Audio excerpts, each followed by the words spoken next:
I'm Lyra. And yeah, my dad forced me into law school. He said art was a joke, a phase, something I'd thank him for giving up. But while I was filing motions and memorizing statutes, I was also painting in secret. By day, I argued in court.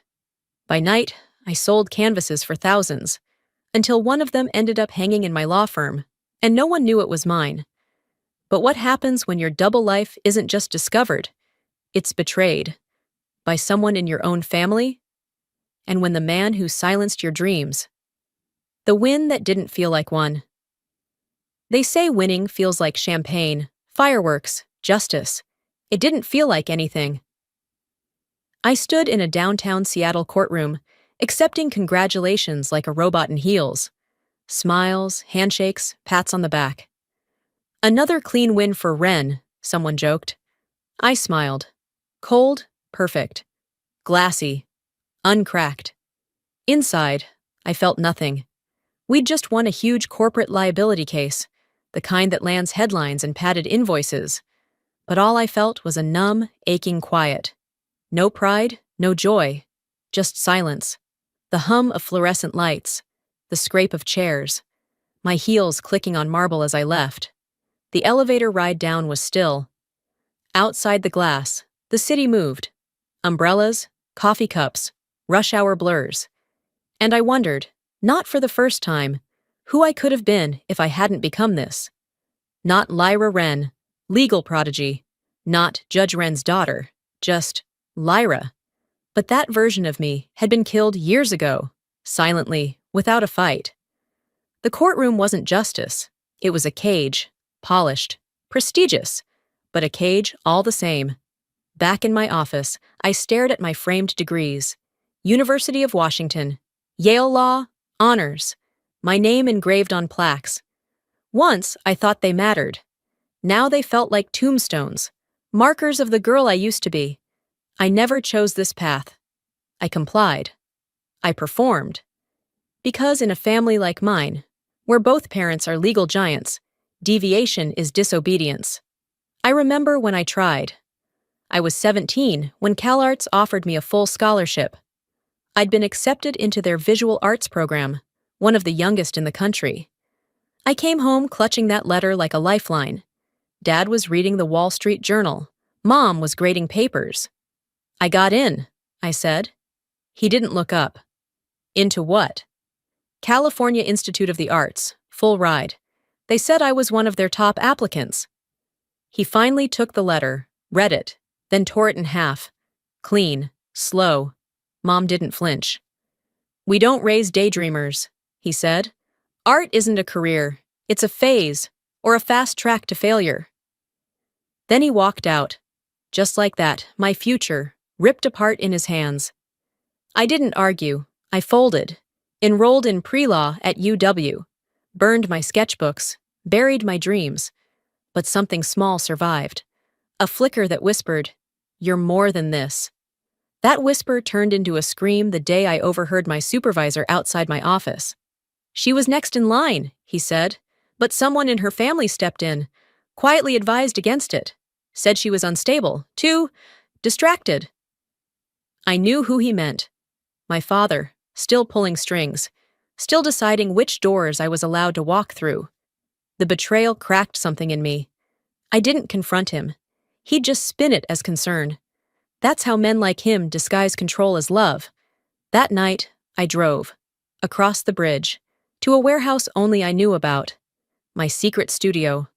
Inside, the smell of paint and turpentine hit me like oxygen. I pulled the cloth off a half-finished piece. It was raw, untamed, real. I dipped my brush in crimson, not paint, but anger, and began again. The day my secret life was hung on a wall. Every brush stroke came from more than just color. It came from everything I'd never said.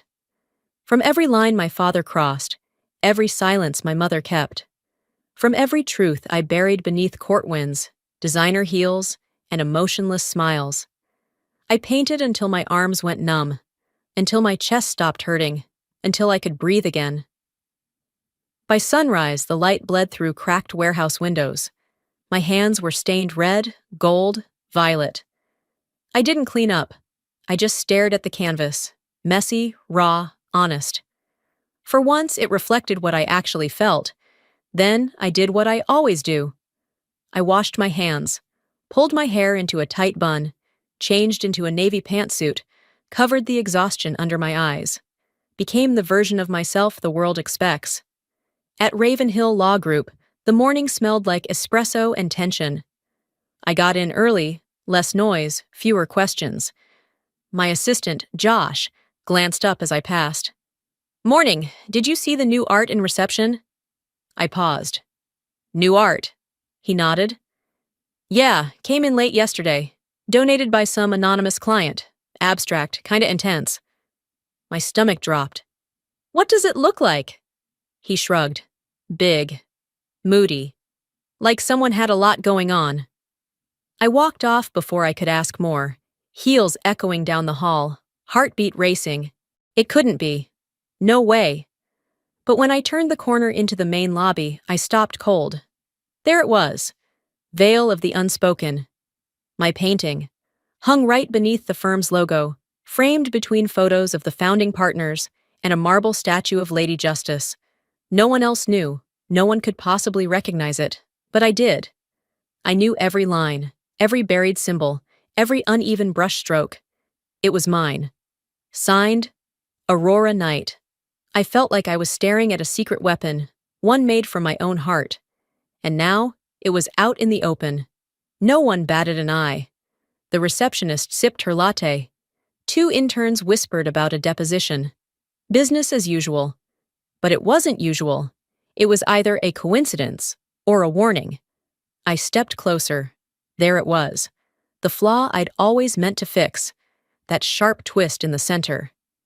Silas had picked it up before I could finish.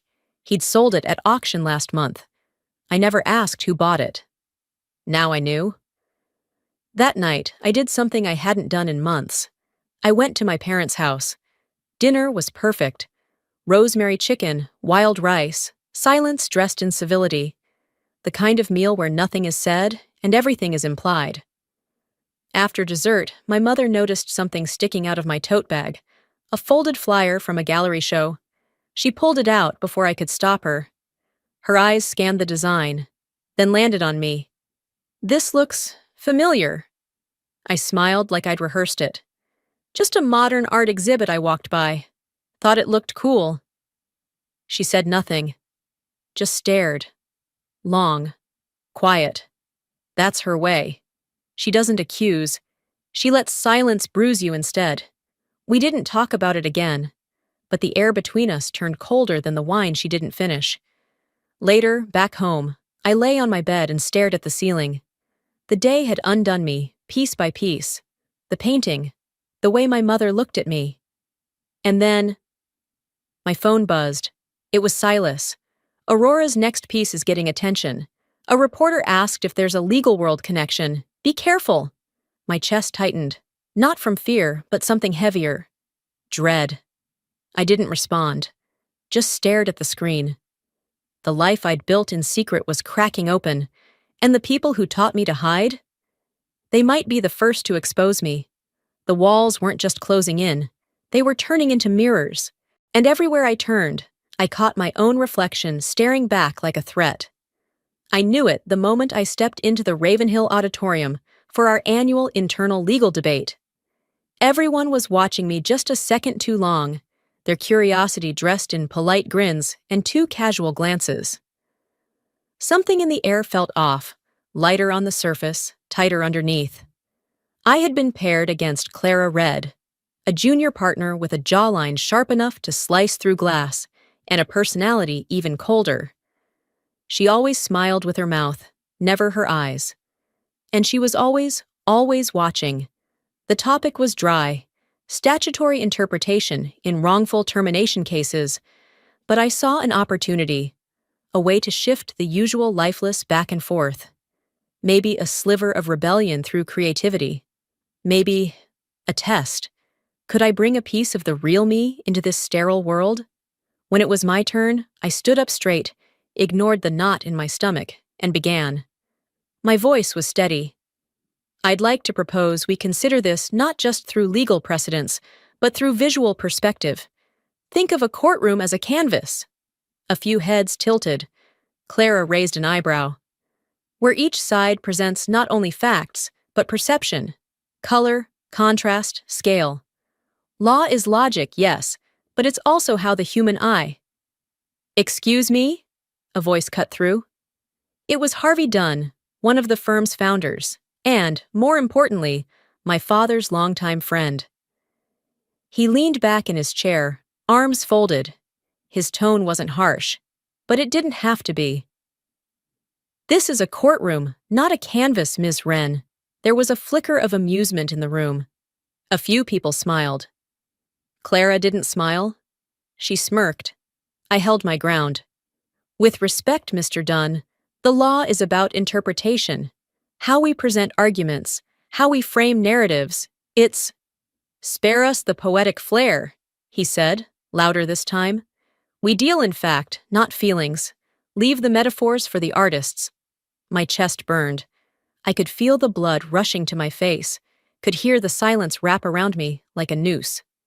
Clara turned to the crowd and said just loud enough, "Next, she'll bring in finger painting for closing arguments."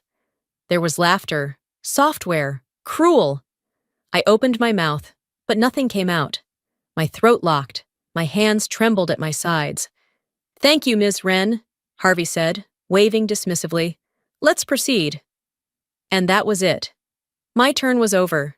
I stood there for a second too long before returning to my seat. My legs felt like they didn't belong to me. Every eye in the room avoided mine after that. I barely heard the rest of the debate. The clapping at the end was faint. I knew Clara had won before the verdict was even delivered. The applause for her was full and crisp. Mine was a courtesy, nothing more than a slow, quiet burial. On my way out, I passed Harvey in the hall. He gave me a pat on the shoulder. "Stick to what you're good at, Lyra," he said. "Leave the art for your weekend hobbies." I smiled like a good girl, like the one I used to be, the one who stayed silent when her dreams were torn in half over dinner. But inside, something cracked. In the restroom, I locked the door and gripped the edges of the sink. You let them do it again. That same voice from years ago, the one I'd buried under 1,000 court cases and committee meetings. You let them mock you. You stood there and took it. I stared into the mirror. My reflection didn't flinch. My father's voice replayed in my head, low and heavy. "Stop trying to be special. Just be good." Back then, I believed him. But this time, I didn't cry. I walked out, got in my car, and drove. Not home, not to anyone, to the studio. I didn't turn on the lights. I didn't need to. I knew the space like my own skin. I moved toward the canvas without thinking. No music, no distractions. Just the pounding of my heart and the memory of Clara's smirk. I reached for a brush, dipped it in charcoal gray, then deep red. I painted a courtroom, but it wasn't one anyone would recognize. It was bent and distorted, with faceless judges and a bleeding scale that leaned toward power, not truth. And in the center, a woman without a mouth. I wasn't wrong. I was just in the wrong place to be right. I left the studio after dawn, drained but still wired. My mind spun in 1,000 directions as I drove back across the bridge. The silence in the car was loud, filled with Clara's voice echoing in my head, the patronizing applause, and that canvas, still wet, still screaming. By the time I walked into Ravenhill, I had perfected my face again. Clean. Composed. A woman who belonged. A woman who didn't bleed. I was catching up on emails when it happened. My inbox blinked with a new message, something forwarded by accident, or maybe not. The subject line stopped my breath cold. Uri. Possible media tie between Aurora Knight and one of our associates. I opened it before I could think. It was from the firm's PR consultant to my supervisor. A link to a gossip blog. A short paragraph. A warning. The art world's most elusive talent might not be so anonymous after all. Rumors are swirling that Aurora Knight has connections to the legal elite in Seattle. We've received anonymous tips citing suspicious overlaps in her show dates and a certain associate's absence. Investigating further. I froze. My skin went cold. It wasn't paranoia anymore. Someone was coming for me. I clicked out of the email and stood up slowly, legs unsteady. I scanned the room. People typing, answering phones, sipping coffee. Normal, ordinary. But someone in this building, had sold me out. I called Silas on my cell, stepping quickly into an empty office and shutting the door behind me. He answered on the first ring. "Silas, did you see it?" He exhaled hard. "Yeah, it's not good. Who tipped them?" He didn't hesitate.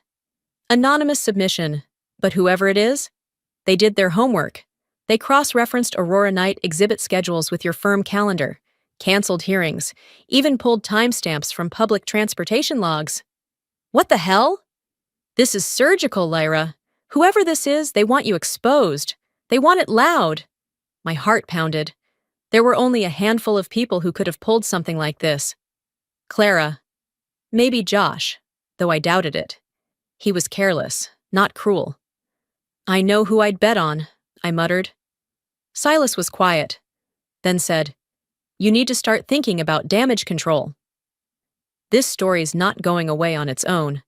I ended the call and stood in silence, surrounded by frosted glass and the echo of betrayal. An hour later, I saw her in the break room. Clara was pouring coffee, scrolling her phone with one perfectly manicured hand. I walked in without hesitation. "Anything you want to share?" I said, voice flat. She looked up, smiling like I'd just asked for sugar. "Just coffee." I stepped closer. "If this is you, Clara, if you think I won't defend myself, think again." She tilted her head. "Defend yourself from what, exactly? A rumor?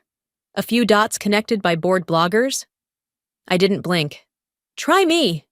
Her smile widened. "I'd love to see that." And there it was. No denial, no fear. Just the casual confidence of someone who thought she was holding the gun while I didn't even know I'd been shot. She walked past me slowly, deliberately, her perfume lingering like insult. I stood alone in the break room, heart racing. I had no proof. But I knew. I ignored 3 missed calls from my mother that night. I didn't want to hear another lecture, another veiled comment like, "Well, if you'd just stop trying to live 2 lives, Lyra, maybe one would work." Instead, I drove home and walked straight to the painting from 2 nights ago. The twisted courtroom, the bleeding scale, the silent woman. I picked up the black paint. Without hesitation, I dragged a thick stroke through the center, erasing the scales, drowning the silence. "You want war?" I whispered to the canvas. "You'll get art." If they wanted to uncover me, I'd make damn sure they choked on what they found. But I didn't expect the next move to come from my own side. The call came just after sunrise. My phone buzzed on the nightstand. I didn't recognize the number, but I knew the voice immediately. Silas. "Lyra," he said, voice tight, like he was already bracing for my reaction. "You've been nominated. International Modern Arts Foundation. Top 5 emerging artists under 40. I sat up in bed. The sheets twisted around me like vines. "You're kidding." "I'm not. This is real, career-changing, global press, museum acquisition level serious." The silence on my end stretched, not because I didn't believe him, but because I knew what had to come next. "They want me there," I said. He hesitated. "Yeah, they're asking all 5 nominees to appear, in person. No pseudonyms, no masks. Press, cameras, panel interviews, full exposure." I closed my eyes. "They don't know who I am yet," I whispered. "No," he said. "But they will. It's only a matter of time." I got out of bed, barefoot on cold hardwood, and walked to the kitchen. Poured coffee with a shaking hand. "You could decline," Silas offered gently, "and confirm I'm hiding something." "You are hiding something." I didn't answer. I just stared at the coffee swirling in my cup like it had answers. By mid-morning, the office was humming with louder than usual chatter. I felt it in the way people glanced at me, in how their conversations paused when I passed by. I didn't need confirmation, but I got it anyway. Someone had taped something to the inside of the elevator wall, a photo of Aurora Night. Well, a digitally rendered version, one of those AI-generated portraits of mysterious celebrities. Beside it, a cropped image of me from last year's gala. Underneath, in black Sharpie, double exposure? I pulled it down, folded it once, and threw it in the trash. I didn't say a word. Not until Arthur Chamberlain, one of the senior partners, called me into his office. He closed the door. Saturday folded his hands. "You're aware of the noise surrounding your likeness and this artist." "Rumors," I said coolly. "Maybe, but you understand the optics. Our clients expect discretion, consistency, not anonymous moonlighting under an alias." He said alias like it was a crime. I didn't flinch. "My legal work has never been in question. This firm has a reputation to protect." I leaned forward. "So do I." He didn't smile. "You'll need to decide which name you want to keep. You can't be both." The room went still. I left without answering. That night, I went to my parents for dinner. The food was warm, the house colder than I remembered. Halfway through roasted chicken and bitter wine, my father spoke. "There's chatter at your firm. A girl pretending to be some paint slinger. Pathetic, really." I didn't look up from my plate. "And what if she's not pretending?" My mother froze mid-sip. My father raised an eyebrow, smirked. "Then she doesn't belong in law." There it was, the final line in the sand. The world as he saw it. You're either useful or you're noise. I didn't respond. I just finished eating, thanked them, left. On the walk home, the city blurred. Horns, footsteps, murmurs. I barely noticed any of it. I was lost in a conversation I hadn't finished. With myself. Back in my apartment, I dug out a blank canvas. And I painted. Not for critics, not for galleries, not even for Silas. This one was mine. One side showed a woman in a tailored navy suit, sharp, perfect posture. The other side? The same woman, barefoot, hands streaked with paint, wild eyes, open mouth, split, but standing. I titled it, "Split in Two, Standing Whole." If the world needed a name, then I'd give them mine. On my terms, the night came faster than I expected. Or maybe I just stopped running from it. The Seattle Art Museum was electric. People lined up in silk gowns and pressed suits, wine glasses glinting under the chandelier light. Whispers buzzed like bees. Tight, excited, impossible to contain. "They say she might show tonight. Do you think she's real? Or just a marketing stunt?" Aurora Night. The mystery. The myth. I stood behind the curtain, in a dress I had painted by hand.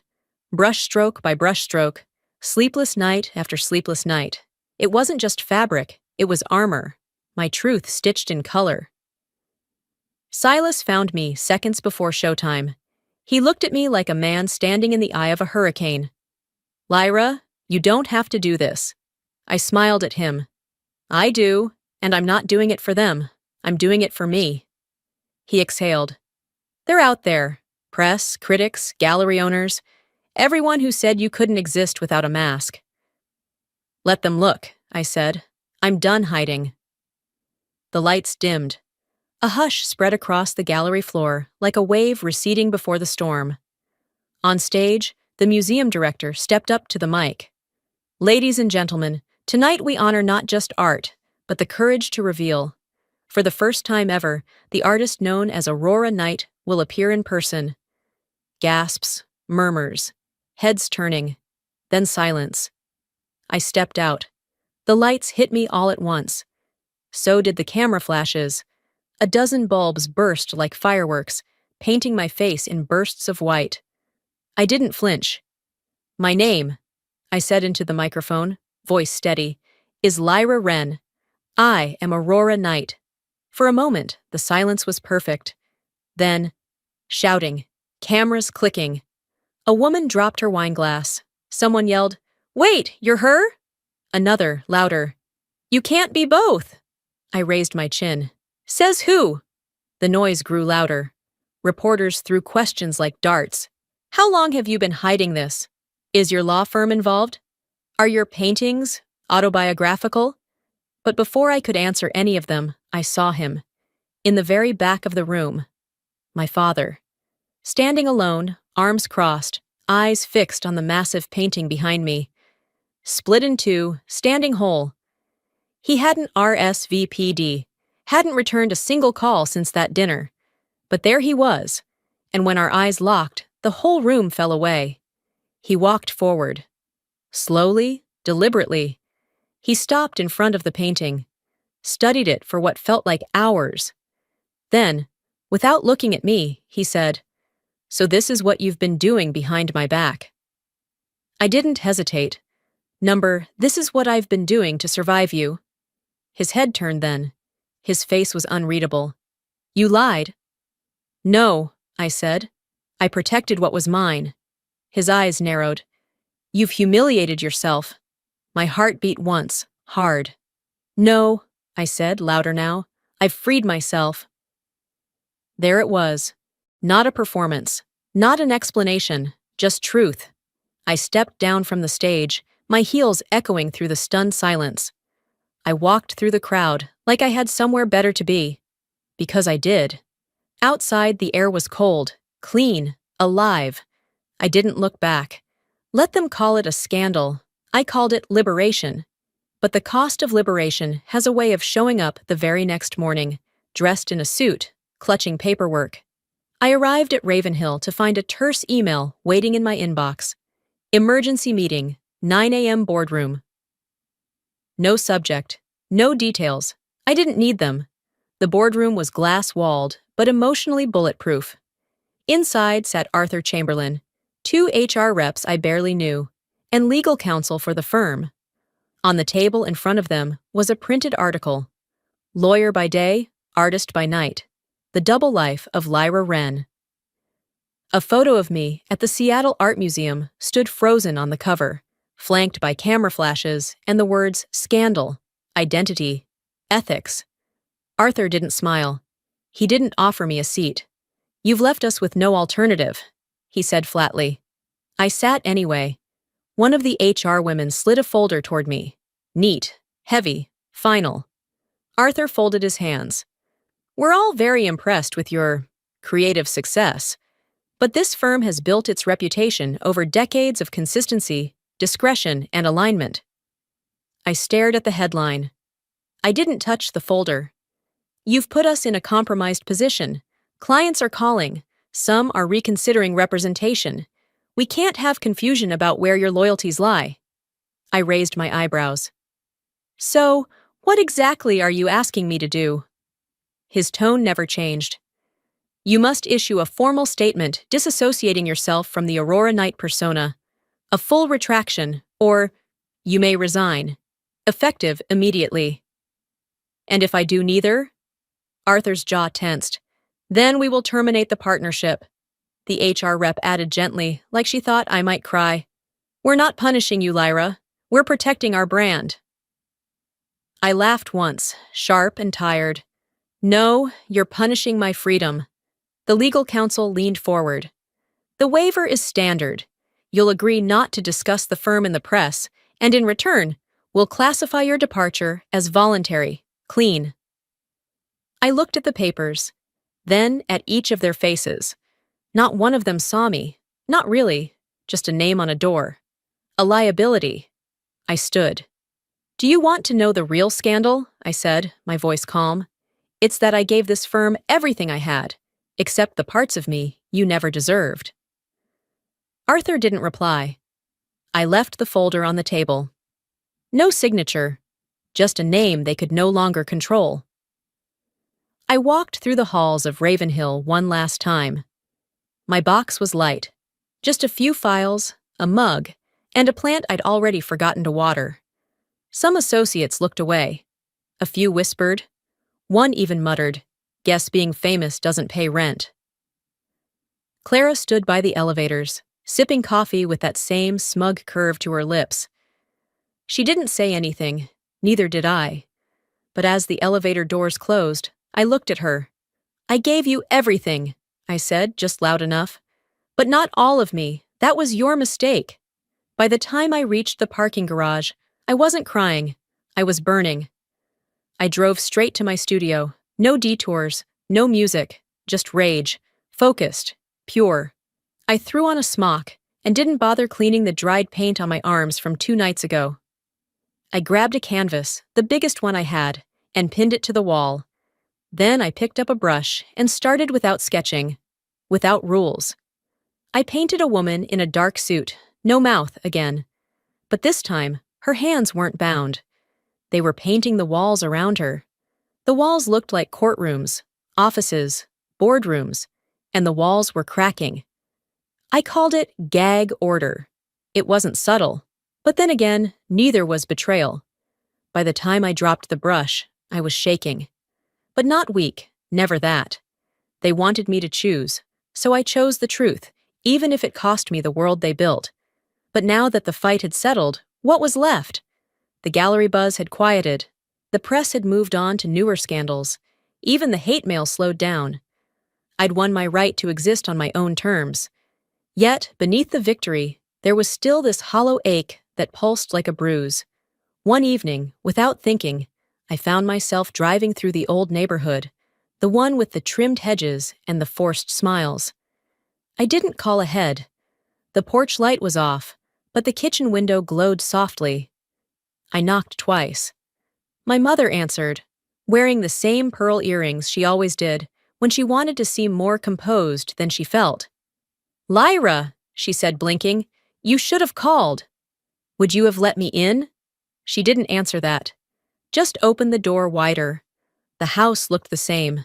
Too clean, too quiet. Like it was trying too hard to forget the people who lived in it. "He's not here," she said, leading me into the kitchen. "He's been distant." I poured myself a glass of water and leaned against the counter. "Is that your way of saying he regrets it, or that he's pretending it never happened?" She looked away. "You humiliated him." I freed myself. She winced at that, and I didn't apologize. Dinner was offered. I declined. Conversation stayed shallow. "How's the weather? Have I been eating? Is the art selling?" She didn't mention the gallery show, didn't ask about the paintings. I stood after 20 minutes. "I just wanted you to see me," I said, walking toward the door. "Why now?" "Because it's quieter now," I said, opening the door. "And sometimes that's the only time we actually hear anything." She didn't say goodbye. Back at the studio, I sat cross-legged in the middle of the floor, surrounded by canvases in various stages of chaos. None of them called to me. I picked up a brush anyway, not because I had something to say, but because silence is a language too. I didn't put on music, didn't pour wine. I just let my hand move, like muscle memory. Color bled into form. Form softened into rhythm. Hours passed.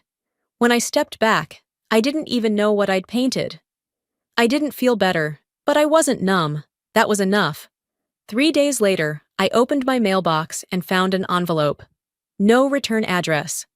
Handwritten, neat, familiar. I knew the handwriting before I even opened it. Inside was a single sheet of paper, no greeting, no date. "I don't understand the world you chose, but I finally understand why you had to choose it. I was wrong to believe my way was the only way. You didn't betray us. We betrayed you first." There was no signature, just that. I stared at the words for a long time. My throat tightened, but I didn't cry. Not because it didn't hurt, but because it did. Because some part of me had been waiting for this for years and didn't know what to do with it now that it was real. I didn't call him, didn't frame the letter or tear it up. I tucked it between 2 pages of an old sketchbook and left it there. Not forgotten, not forgiven, just left. That night, I returned to my canvas. I painted something quiet.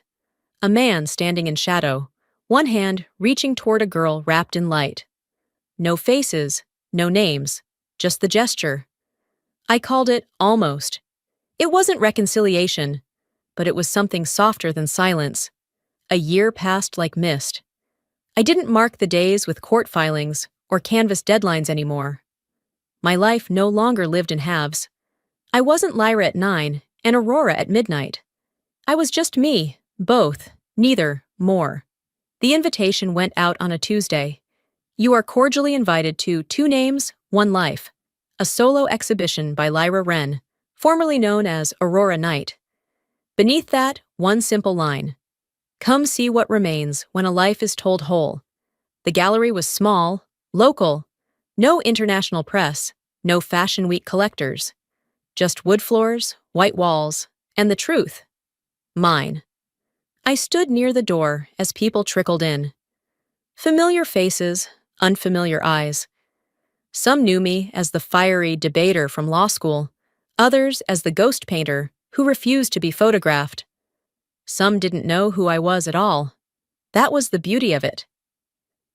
Silas stood at my side, grinning like a proud brother. You nervous? Not anymore, I said. I already lived the worst of it. This part is easy.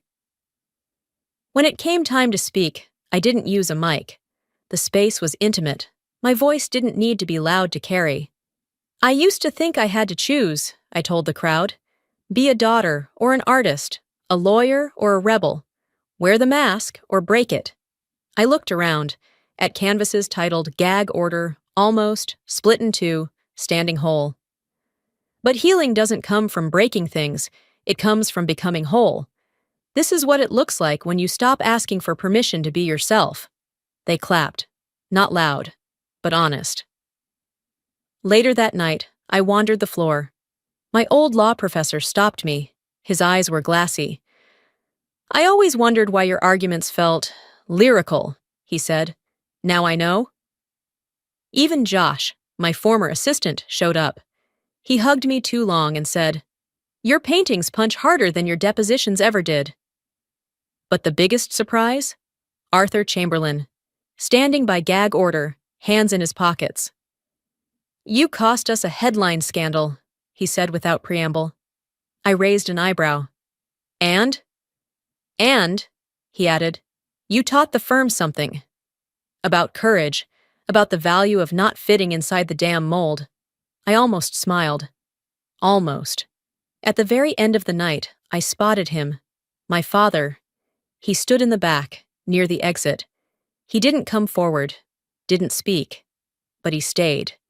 He looked at Almost for a long time, his face unreadable, arms at his sides, not folded like they always were in judgment. And when the lights dimmed, he was still there. He nodded once when I passed him. That was all. It was more than enough. In the months that followed, I started teaching a few classes at a community art school, just part-time, just enough to remind me that creation isn't always solitary.